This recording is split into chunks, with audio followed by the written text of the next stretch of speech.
Hey guys, it's Kirby. Welcome back to Style Survival. So Halloween is coming up, my favorite time of year, and I have some inspiration for you.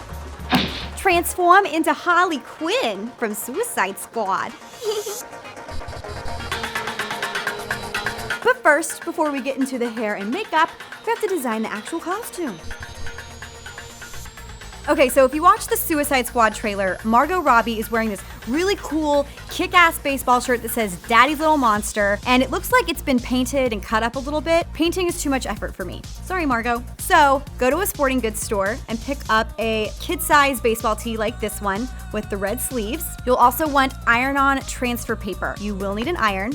You're also going to need scissors to cut and to make holes in the shirt with. All right.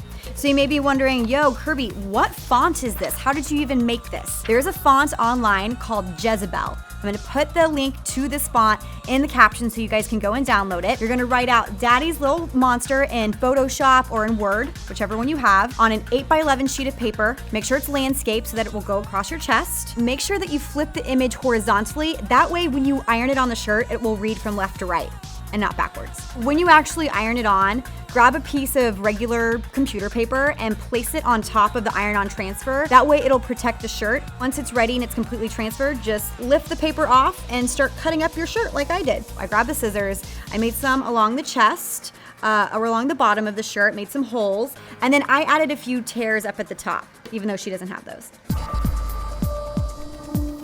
For the makeup, the first thing you want to focus on is getting your face and your neck totally pale. You could use white cream makeup, but I found while doing this that white cream just looks really, really oily and it accentuates every single pore. So I have been mixing the palest foundation that I have in my repertoire, usually the foundation that I have during the winter, and I'm cutting it with just a pinch of the cream white makeup. Apply this with a sponge all over your face because you want to get that pale look. You don't want to be completely stark white like a ghost or a mime or a clown, but you do want to have that palish look that Margot has in the trailer. Now remember, all I have to work with here is the trailer and then some photos that I've been finding online. No close-ups, so really this is my own interpretation. Then once you're done, powder the heck out of your face. And don't use a brush. I find that brushes just move everything around and can blur everything. Instead, you're focusing on keeping your makeup set. Use a powder puff, put a little bit of high performance translucent powder on there, and puff away. Okay, now the foundation and the base of your look is done. I'd like to go right into brows. So I am using a cream black makeup from Makeup Forever. This is the flash color case. I'm obsessed with it. I've had this thing for 3 years, so it really does last you a long time. And I'm using an angled eyeliner brush to make my eyebrows a darker black shade. Now it's time for eye makeup. I feel like this is when really everything comes alive for Harley. I'm using a few different shades of blue, including this navy shimmer from Tom Ford, and 2 shades from this Urban Decay Vice palette. And I'm bringing that all the way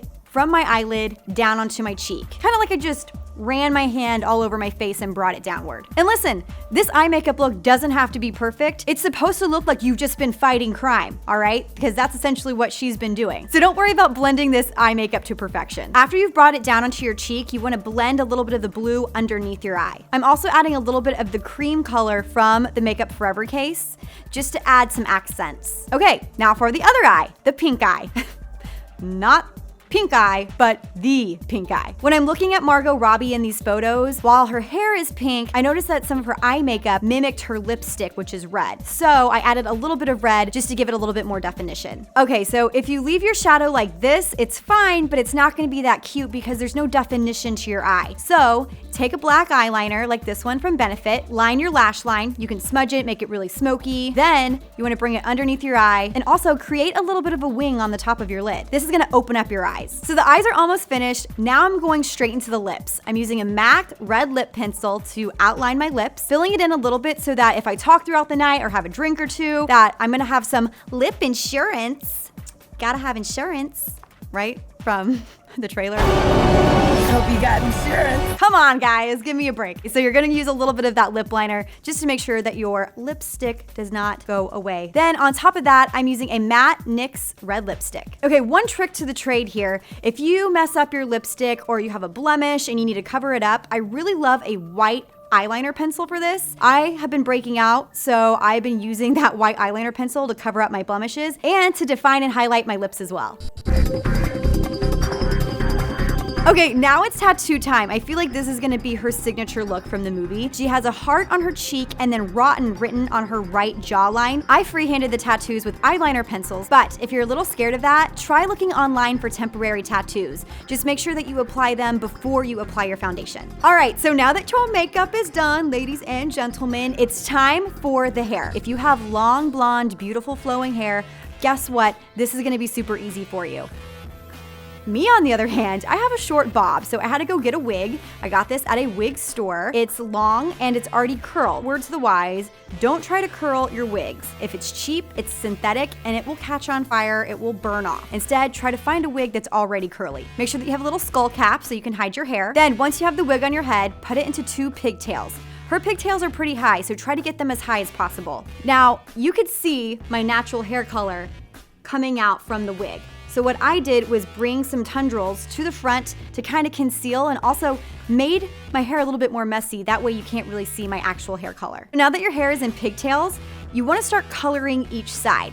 Remember, the side needs to correspond with the color of your eyeshadow. So pink with pink and blue with blue. I'm using this spray color from Jerome Russell. It comes out wet, but then it dries into a powder. So I'm spraying it onto my brush and then immediately starting to brush it through my hair and then moving my way up so it creates an ombre effect. Listen, if you spray this directly on your brush, it might ruin your brush. So A, don't use a nice one, and B, if you don't want to do that, just spray it directly onto your hair and brush it through with your fingers. At least it'll wash right off your hands. Also, word to the wise, try spraying this outside or in an area where you're not gonna get it everywhere. To finish the look, and this is completely unnecessary, but I just wanted to go for it, I'm adding blue contacts.